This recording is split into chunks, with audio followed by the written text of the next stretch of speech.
Hello বন্ধুরা, আপনাদের সেই সাঁতারটি ইউটিউব চ্যানেল। তো বন্ধুরা, আজকের এই ভিডিওর মাধ্যমে আপনাদেরকে জানাবো যে মেডিটেশন তামিল কি। অর্থাৎ একটি মেডিটেশন করলে সর্বশেষ কিন্তু একটি মেসেজ আসে এবং সেই মেসেজটি মোবাইলেও আসতে পারে অথবা মেল আইডিও আসতে পারে।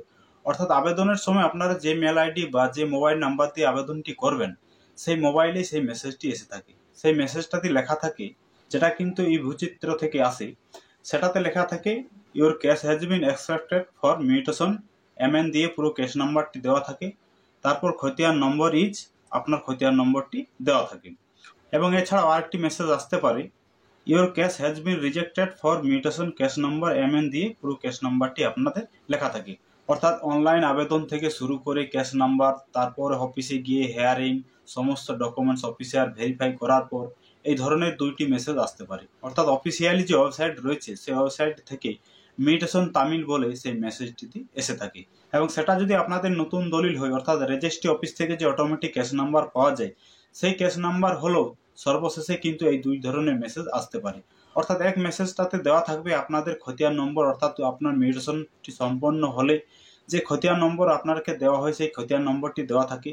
আরেকটি মেসেজ যেখানে রিজেক্ট বলা হয়েছে, সেই মেসেজটাতে যদি আপনার সেই কেসটি কোনো কারণে যদি আপনি সমস্ত ডকুমেন্ট ঠিকঠাকভাবে না দেন বা কোনো যদি আপনার অ্যাপ্লিকেশনে ভুল থাকে, তাহলে your case has been rejected এই মেসেজটিও আসতে পারে। অর্থাৎ একটি মেডিটেশন করতে গেলে সর্বশেষ এই দুই ধরনের মেসেজ এসে থাকে। যে কোনো একটি আপনার মেসেজ আসবেই। হ্যাঁ, অবশ্যই এক্ষেত্রে আপনি যে মোবাইল নাম্বার দিয়ে আবেদনটি করবেন বা যে মেল আইডি দিয়ে আপনি আবেদনটি করবেন, তো সেই মেল আইডি বা সেই মোবাইল নাম্বারে সেই মেসেজটি আসবে। এবং সেটা আপনার পুরনো দলিল হতে পারে বা নতুন দলিল।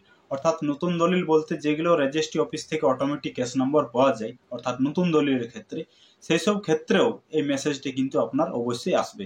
সেটা আপনার রিজেক্ট মেসেজও আসতে পারে বা আপনার মেডিটেশনটি সম্পন্ন হলে যে খতিয়ান নম্বর থাকে সেই খতিয়ানের মেসেজটিও আপনি পেতে পারেন, যেটা কিন্তু অফিসিয়ালি যে এই ভূচিত্র সেখান থেকে মেসেজটি আসে থাকে।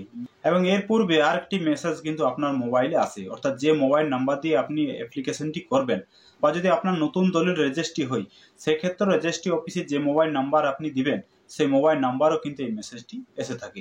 এবং সেই মেসেজটিতে থাকবে, please attend for hearing your cash number MN দিয়ে আপনার ক্যাশ নাম্বারটি দেওয়া থাকবে। তারপর আপনাদের বিএলওর অফিসের নাম দেওয়া থাকবে এবং কত তারিখে আপনাকে সেই বিএলওর অফিস যেতে হবে এবং সেই তারিখটিও সেই মেসেজটাতে আপনারা পেয়ে যাবেন। অর্থাৎ আপনি যদি একটি দলিল অনলাইনের মাধ্যমে মিউটেশনের জন্য আবেদন করেন বা নতুন জমি যদি আপনি ক্রয় করে রেজিস্ট্রি দলিল আপনি করেন, সেক্ষেত্রে রেজিস্ট্রি অফিস থেকে যে অটোমেটিক ক্যাশ নাম্বার দেওয়া হয় সেই ক্যাশ নাম্বার অনুযায়ী আপনার সেই মেসেজটি আসতে পারে। বা যদি আপনি অনলাইনের মাধ্যমে মিউটেশনের জন্য আবেদন করেন, সেক্ষেত্রেও কিন্তু এই মেসেজটি আসে থাকে। এবং সেই মেসেজটিও একইভাবে আপনার মোবাইল নাম্বারও আসবে এবং যে মেল আইডি দিয়ে আপনি আবেদনটি করবেন সেই মেল আইডিতেও আপনি এই মেসেজটি পেয়ে যাবেন। এরপর যেদিন আপনার এই হিয়ারিং থাকবে সেই ডেটে আপনি সমস্ত ডকুমেন্টস নিয়ে আপনাকে অফিসে যেতে হয়। সমস্ত ডকুমেন্টস কিছু ভেরিফাই করবেন। যদি সমস্ত ডকুমেন্টসগুলো আপনার ঠিক থাকে, তাহলে আপনার যে হিয়ারিং সেটা আপনার সম্পন্ন হওয়ার পর কয়েকদিন পর এই মেসেজটা কিন্তু এসে থাকে। যদি আপনার আধিকারিক মনে করেন যে হ্যাঁ, আপনার সমস্ত ডকুমেন্টস ঠিকঠাক রয়েছে, তাহলে সেই আধিকারিক কি করেন, আপনার সেই রেকর্ডটি অনলাইনে এন্ট্রি করেন।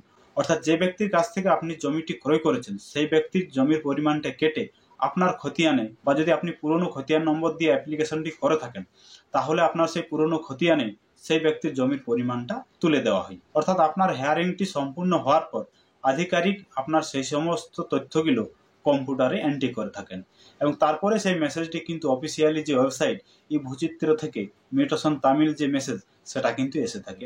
অর্থাৎ যে ব্যক্তির কাছ থেকে আপনি জমিটি ক্রয় করবেন সেই ব্যক্তির জমির পরিমাণ কেটে আপনার খতিয়ানে যে জমিটি তুলে দেওয়া হবে সেই এন্ট্রির যে প্রসেস সেটাকেই মিউটেশন তামিল বলা হয়। সেই মেসেজে আপনার কত নম্বর খতিয়ান হয়েছে সেই খতিয়ান নম্বরটি কিন্তু দেওয়া থাকে।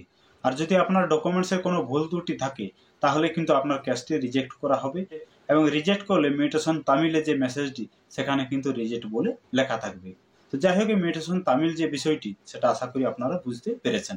সমস্যা থাকলে অবশ্যই মতামত কমেন্ট সেকশনে কমেন্ট করে জানাবেন। ভিডিও ভালো লাগলে একটা লাইক করবেন, চ্যানেলে নতুন হয়ে থাকলে। পরবর্তী ধরনের জমি সংক্রান্ত ভিডিও দেখার জন্য অবশ্যই চ্যানেলটিকে সাবস্ক্রাইব করে রাখবেন।